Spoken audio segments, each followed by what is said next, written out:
Hey, good morning, guys. It's meet week. I'm All the hard work is done. All my training sessions done. I wanted to get one more video uploaded before my meet, and I'm hoping to do a little meet day vlog for everyone too. It's always cool to document local meets, and there'll be a lot of strong lifters there. So yeah, it'll be a good competition, and hoping I could capture some cool moments and at the end of the day, the competition day is why we put in all the hard work. So yeah, I would love to document that and get some cool shots of the warm up room competitions. Hopefully, some big lifts.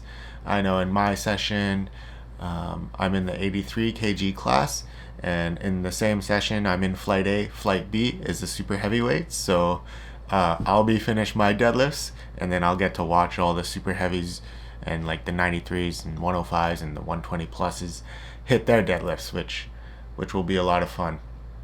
There are a couple strong boys there who recently competed at NAPF, so yeah, there should be some big pulls, big squats, big benches, big lifts all around. So in today's video, I just wanted to highlight over the last kind of 3-4 weeks, I've hit some huge PRs that I'm super proud of. So I just wanted to quickly go over those today, and yeah, just provide a little voiceover, and we could review the lifts themselves. So up first, we have snatch grip RDLs. I did my biggest set was 285 for 5, and they're beltless snatch grip. This is a lift that I've never really trained heavy in the past, so let's just see how it goes. And it's something that I've been slowly working up to over the last few weeks, or like over the last few months. Like I started at 225 RDL snatch grip RDLs, slowly chipping week after week. Progress was slow but consistent and linear, and consistency over time is how you make the most amount of gains. Staying injury free, showing up to the gym when you don't want to show up to the gym, it all adds up in the end. So here, let's take a look at these RDLs. One thing I did notice, I'm going a little bit too deep. It gets to the point where I'm stop hinging and just lower my back. So with RDLs, you always want to, it's a hinge movement. So the only movement should be within your hips. And at the very bottom range, a couple of those reps, you can see my back kind of drifting down. But either way, like, these were tough, and yeah, something I'm proud of for sure. Next up, we have beltless squats. So beltless squats for me is, again, similar to RDLs. It's something that I haven't really trained much in the past.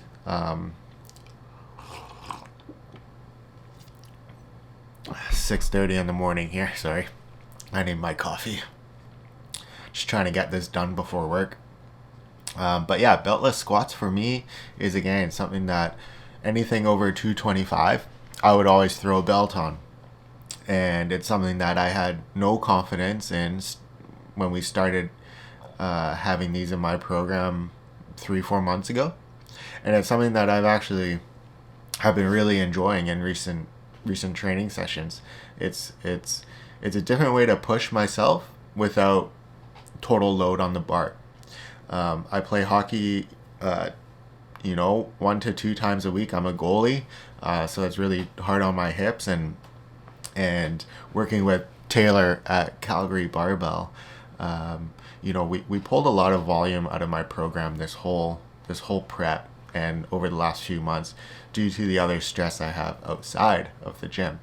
So it's important when you're doing your programming. It's important to take all factors into consideration, and reducing the volume in general has paid off greatly for me. It's something that I'll continue to doing.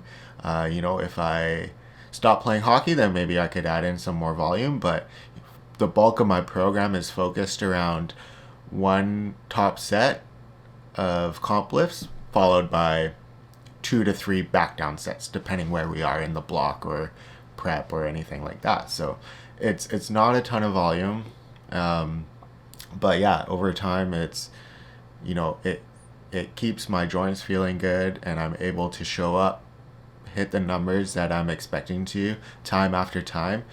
So yeah, I'll be continuing to doing that. But yeah, with beltless squats, 305 for a set of 4, I believe, was my heaviest beltless squats of my life, and I did it for two for a set of 4. So yeah, again, it's something that I'm super proud of. I was always extremely nervous to do beltless squats.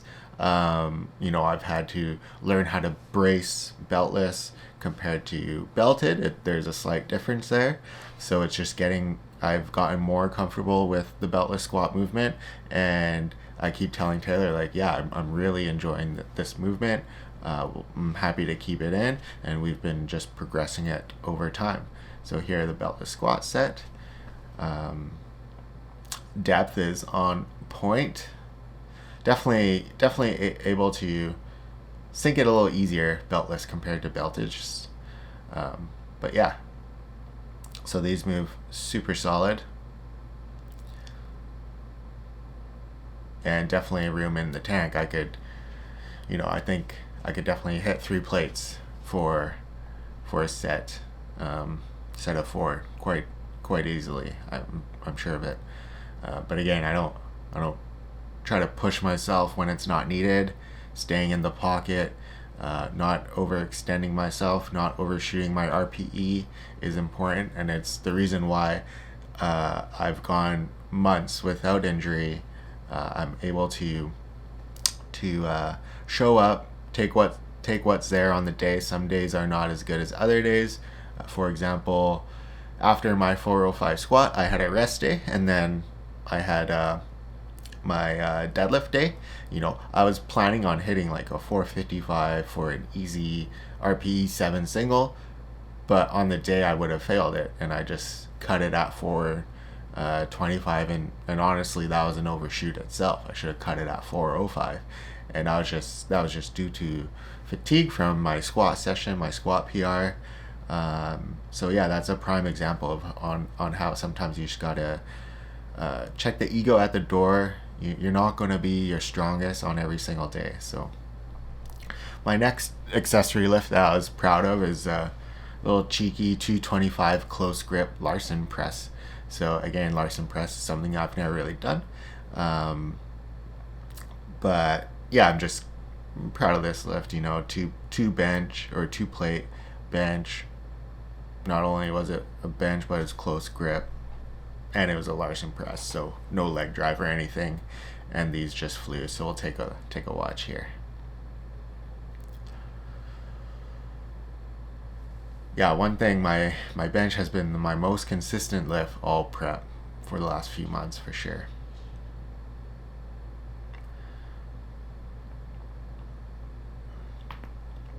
So yeah, now we'll get into my comp lifts that I'm most proud of all prep. Starting off with squats, obviously we have the 405 squat. Like, without a doubt, this is the most proud moment of my lifting career, hitting that 4 plate squat. I've always struggled with squats compared to the other 2 lifts. They're really hard. Squats are hard. Your head feels like it's gonna explode, kind of thing. But yeah, to hit this and to see it move the way it did, I'm fired up to see what I could do on meet day. I'm targeting that 190 kg area for 118 pounds. So that'd be huge for me. So yeah, super happy about this 405 squat, to say the least. I just can't wait. Soon enough I'll be hitting 405 on my back down sets. That's the goal. We're chipping away. I ain't going anywhere. We're going to continue progressing, and I'll be documenting that along the way. So yeah, let's take a look at this 405 squat. Got my girlfriend Lisa spotting me. I think she was more nervous than I was, maybe. But yeah, super solid rep. That's my sticking point there, kind of quarter way up. Yeah, fire it up.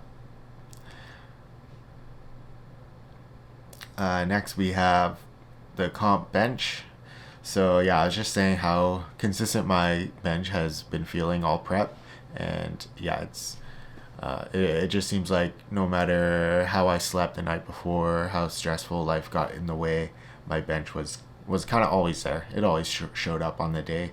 My squats and deadlifts sometimes weren't there, but bench was always there. So heaviest single of prep was a 280 pound comp bench with a solid pause, and Lisa here, she gave me the commands on it as well, and it moved really well, super smooth, looking like a second attempt on Sunday here, which is right where we want to be. This 280 moved faster than 275 from, I think it was like 2 weeks prior, or from the last block, so clearly making progression on bench as well. Lastly, of course, we had the deadlifts. Deadlifts, I have mixed feelings about my deadlift here on this day. My PR is 500 pounds. I hit a five plate bent, or holy 5 plate deadlift last year in August. So my top set here is 485, so a little bit down from that. It's the only lift that I didn't PR outright this prep. I've PR'd my bench, PR'd my squat, but this deadlift would not be a PR. Although I will say it was a very clean rep, 3 white lights for sure. So that is something to keep in mind. I can't remember exactly how clean that 500 was. I'm pretty sure it was decently clean, but yeah, this 485 was undeniable. And the other thing to keep in mind is I do my primary squat day on Monday, and then my primary deadlift day on Wednesday. And on this particular day, on this week, after my 405 squat, I had hockey at 10:30 at night, so didn't get home and didn't get to sleep until probably 1 a.m. That morning, up early on Tuesday for work.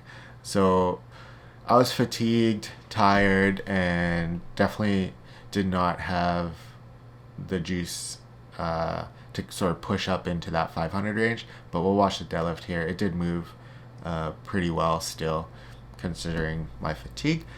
I know I could have, most likely, I could have added the extra 10 kilos on this and got up to 500, but I just didn't feel like it was worth it. So yeah, once it got off the floor, it started accelerating all the way through the top, clean lockout and everything. So yeah, those are sort of the core lifts I'm most proud of that I've done all prep. So now I have a rest day Friday, rest day Saturday. Just gonna do mobility work, keep moving, get my steps in, stay loose. But yeah, looking to sleep well, eat well, recover. I'm doing a little gut cut. I weighed 181.6 this morning. Yesterday was the first day of my gut cut, so it's something that I don't necessarily need to do, but it's just gonna provide me some extra insurance. So I could have my coffee on the way down to the meet in the morning. I lift at 9 a.m. so weigh-ins are at 7 a.m. And it's about an hour and a half drive to the meet venue. So I'm gonna be up early, like around 5 in the morning on Sunday.